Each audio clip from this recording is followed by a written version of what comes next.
Starting a business can seem like a daunting task, unless you have a partner like Shopify. They have the tools you need to start and grow your business. From designing a website to marketing to selling and beyond, Shopify can help with everything you need. There's a reason millions of companies like Mattel, Heinz, and Allbirds continue to trust and use them. With Shopify on your side, turn your big business idea into... Sign up for your $1 per month trial at shopify.com/special offer. The Full Court Press is on the air. Now, here's Sean Spicer. All right, welcome back to Full Court Press with Sean Spicer. I am your host, Sean Spicer, here on WABC. Good Sunday morning to you. As you may have heard, I'm a little fired up about what Democrats are doing or not doing and how Republicans are responding to this. I want to bring in a member of President Trump's Homeland Security Advisory Committee, Bo Dietl. Bo's also a retired cop, so you know this issue probably more than anybody, what we're at stake. I pontificate, you live it. Bo, good Sunday morning to you. Thank you very, very much. And matter of fact, I was just in the White House 3 weeks ago with the president, and then I talked to Stephen Miller. I had a good proposal as far as, when we self-deported people, when they listened to the government, to Kristi Noem when she was there. Some of these people, including two carpenters I knew from Long Island, they self-deported. They had 3 children on Long Island, but they wanted to do the right thing. So I said to the president, let's bring 1,000 of them back that have no criminal record. Let's show that we stand by what we tell people. And that was my idea, and the president really liked it. At the same time, I met with the Homeland Security Advisory Council, a couple of members, and also with Andrew Giuliani about the FIFA Cup. He's the one that's running it. Yep. So basically, I've been really involved with the Kristi Noem was the secretary, and I had some really great ideas. I have Rudy Giuliani on the council with me, and then Governor McMaster is on the council. We have some good people on it. So let's get right to the meat now as far as what's going. And Harm McNeil is the director of the TSA. I communicate with her all the time about what's going on with the TSA and all that. In the reality right now, we got Dumb and Dumber. That's the way. And I'm going to be very, very strong with this. Dumb and Dumber. And I know Plughead Schmuck Schumer, from 20, 30, 40 years I know him. Then you have Hakeem Jeffries. There is no rhyme or reason. Right now we know one thing. We're in the middle of a war right now with Iran.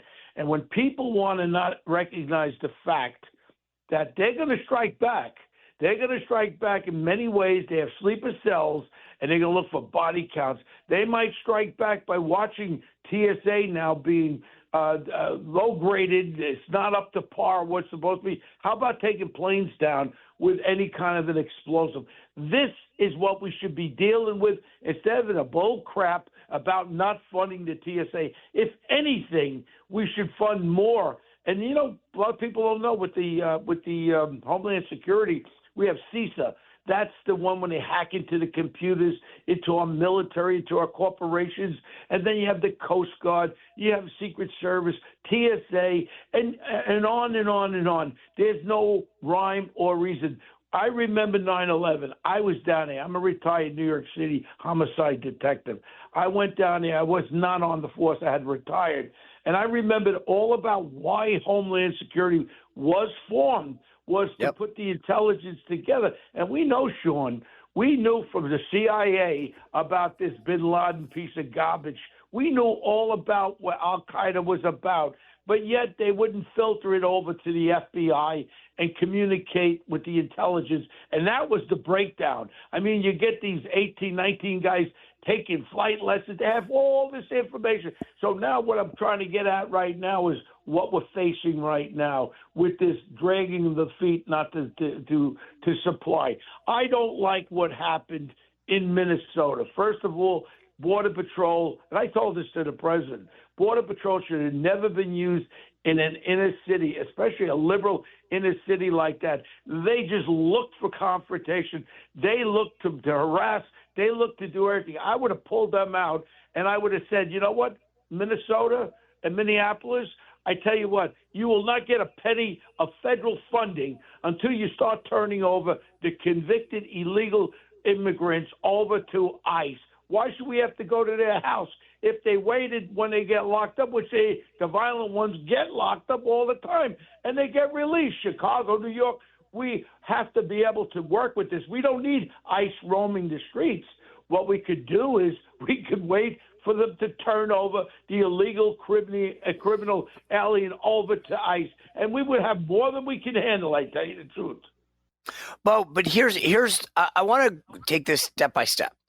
My first critique, I'll start with this. You brought it up. Schumer and Jeffries. Yeah. Two guys from New York. I don't need to tell anyone from New York. Dumb and dumber. I'll get there. But you guys in New York don't need anyone to explain to you Homeland Security. Like it's ingrained in your blood.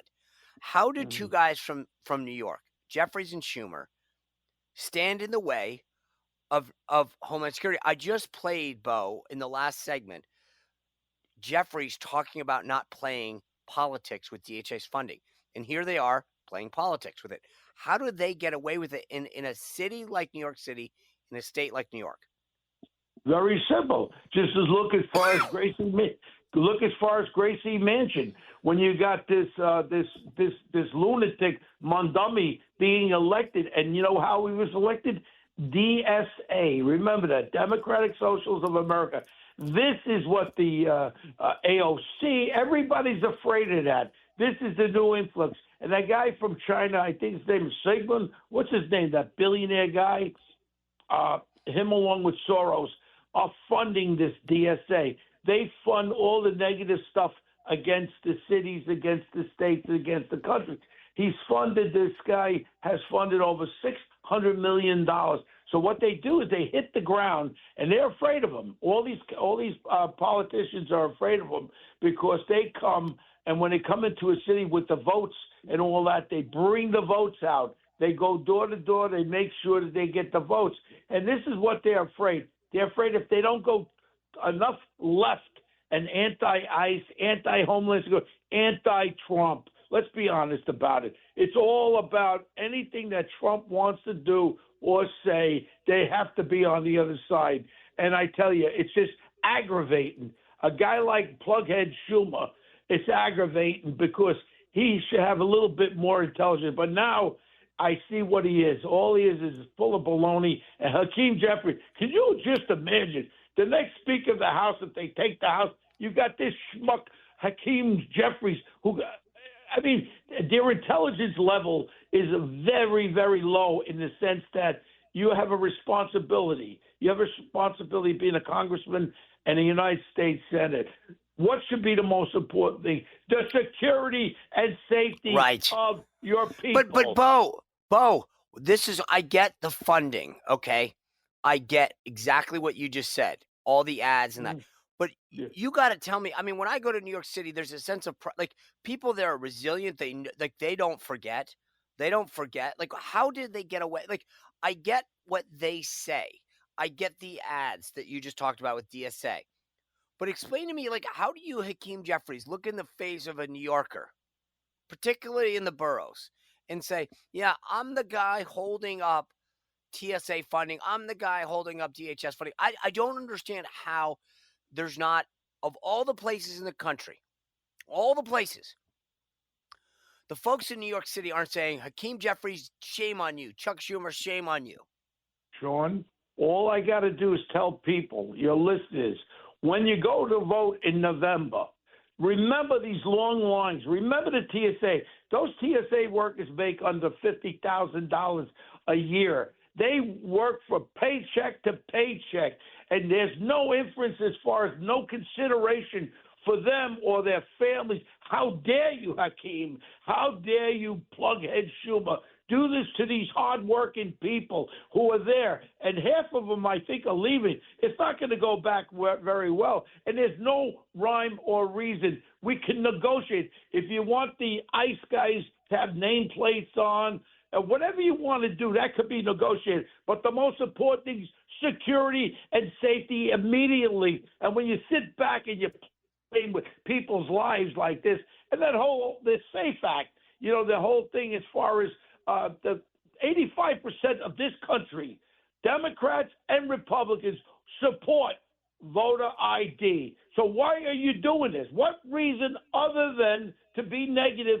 against President Donald Trump and the Republicans? This is not a Republican or Democratic issue.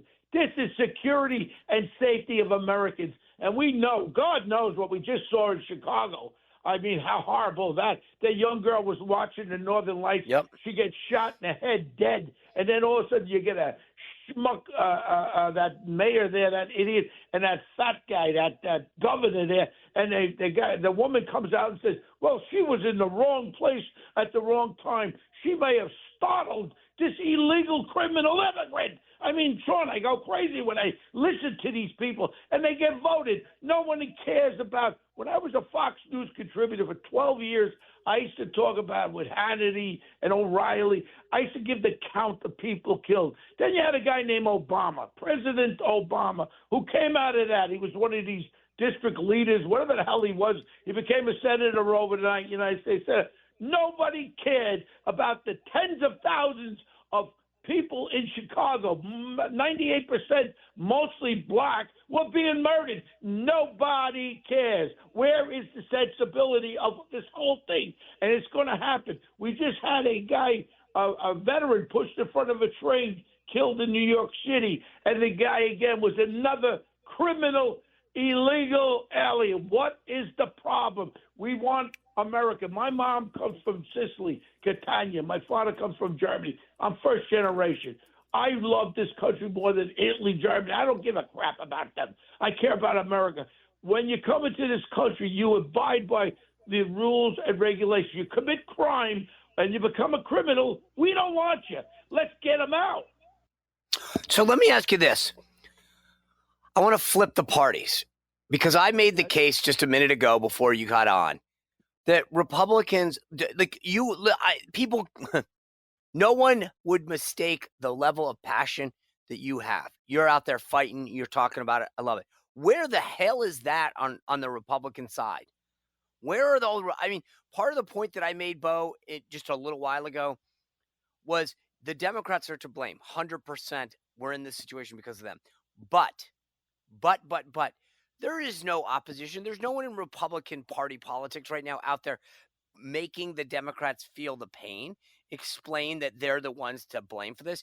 I'm equally disappointed in my own party that these knuckleheads Sean, you're hitting the nail on the head. That way you get my friend Curlyhead there from Kentucky there, that Senator Rand Paul, whatever the hell his name is. And then you get these people that are so divisive as far as not standing with right and wrong. It's not Republican or Democrat. And damn it, where are the conservative, moderate Democrats that believe in the safety and security of Americans and break away from the stupid party of Democrats anti-Trump? It's all about Trump. They don't want Trump to succeed in any of his values, in any of his direction. But you know what? It irks them inside. They don't like his attitude. They don't like the way he speaks. One thing about President Trump, he friggin' stays awake. He doesn't fall asleep like Sleepy Joe. And I tell you what, every move that he's making, he's got more energy. 80-year-old man has more energy than any 25-year-old man. And he sleeps a couple hours a night. He's on top of everything. And I sat with him, like I said, 3 weeks ago before we went into Iran. And he actually asked me, what do you think about going into Iran? I said, Mr. President, it's like a fight. We got to take them out before they go after us. And Steve Witkoff was my old partner in construction in the 1990s. And Steve told me about, them bragging about they were going to have these missiles, effectively, I think 11 missiles with the nuclear head, whatever that was. We had a strike. We had a strike because if we waited there, we would have had dead Americans on our bases. We would have had dead people with our Gulf state allies. When you have a bully, what do you do with a bully? You punch him in the face, and when he goes down, you don't let him up. You kick him in the head so he can't get up. And that's what Trump is doing now in Iran. And I don't understand why there is not more overall support for what we're doing right now, taking on. This thing goes back. People forget 1980. I don't forget. when they kidnapped all the Americans and they held them captive. And it went on and on. And then this whole funding of Al-Qaeda and bin Laden come out of Iran. And this is what it's all about. People forget 9/11.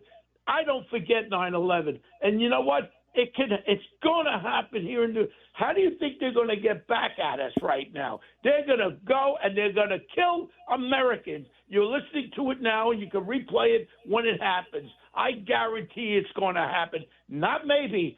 This is now percolating. I'm not talking about – I worry about we have no idea what has come to our southern border. And then you have the whole effect of these late 20s, early 30s Asian Chinese. I can call them Chinese. I don't care if I'm politically correct or not. Chinese guys coming across our border. They're in our country right now. And there's a reason why our F-35 is there. And the Chinese top jet is a knockoff of every piece of our equipment. They've hacked into Boeing, all our major weaponry, and they outdo us in space. They have attack satellites that can knock our GPS out. You knock our GPS out, you can sit in an F-35 and just sit there and sing twiddly because you're not going to fly it without GPS. These guys are so advanced in the cyber area that's what we should be doing now. Instead, we're defunding that as we're speaking. Yeah, it is crazy. Ryan Reynolds here from Mint Mobile. I don't know if you knew this, but anyone can get the same premium wireless for $15 a month plan that I've been enjoying. It's not just for celebrities. So do like I did and have one of your assistants switch you to Mint Mobile today. I'm told it's super easy to do at mintmobile.com/switch. Upfront payment of $45 for 3-month plan, equivalent to $15 per month required. Intro rate first 3 months only, then full price plan options available. Taxes and fees extra. See full terms at mintmobile.com. Bo Dietl, I really appreciate you joining us on this Sunday morning. I'll come back anytime. I love you. You're a great American, and I really appreciate the opportunity. Look, I'm 75 years old. I'm a grandfather. I love this country, and I want this country to be good for my grandchildren. And what we're doing right now, we're going into an abyss. If we go back and if we lose this midterm, you know what's going to happen, Sean? I know. Impeachment, investigations. Our country, the economy will go into the toilet because no one's going to want to invest and everybody's going to try to run away. Americans have to realize one thing. It's not Republican or Democrat. It's America. Protect the security and safety of Americans and get rid of these lefties that don't want to conform to the fact that you have immigration. We love it. I love it. But let's not have immigration where the criminals stay here after committing 1, 2, 3, 4 crimes. And that is Mayor of New York, this little monkey-faced guy, Mr. Smiley. Oh, I got to tell you, Sean. So when I went to the White House, all of a sudden, who do you think walked out of the White House? Smiley face, Mondummy. Oh, my God. President. He probably was excited to see you, Bo. And then all of a sudden, I went like this with my finger in his mouth. I'm not going to use the F word, but I put my fingers in his face. I said, listen, I'm a retired detective. Don't F with the cops. Don't ever, you know what he did? All he did was smile. That stupid smile he's got. And then I walked into with the president. I know the president very well. We go back 45 years, golf together with Steve and all that stuff. So I go to the president. What was that commie doing in your office? To this day, I still don't know why he would have him in his office. Wow. I don't know. But I do know President Trump. There's a reason behind what he does. Bo Dietl, thank you for being with us. Thanks for your service to the country. I appreciate it. We'll definitely have you back. Enjoy the rest of your Sunday. Love you, Sean, and good luck, my brother. Thank you. You're a great patriot. All right. Well, you're listening to Full Court Press on WABC with Sean Spicer. We'll be right back. This is Full Court Press with Sean Spicer on 77 WABC.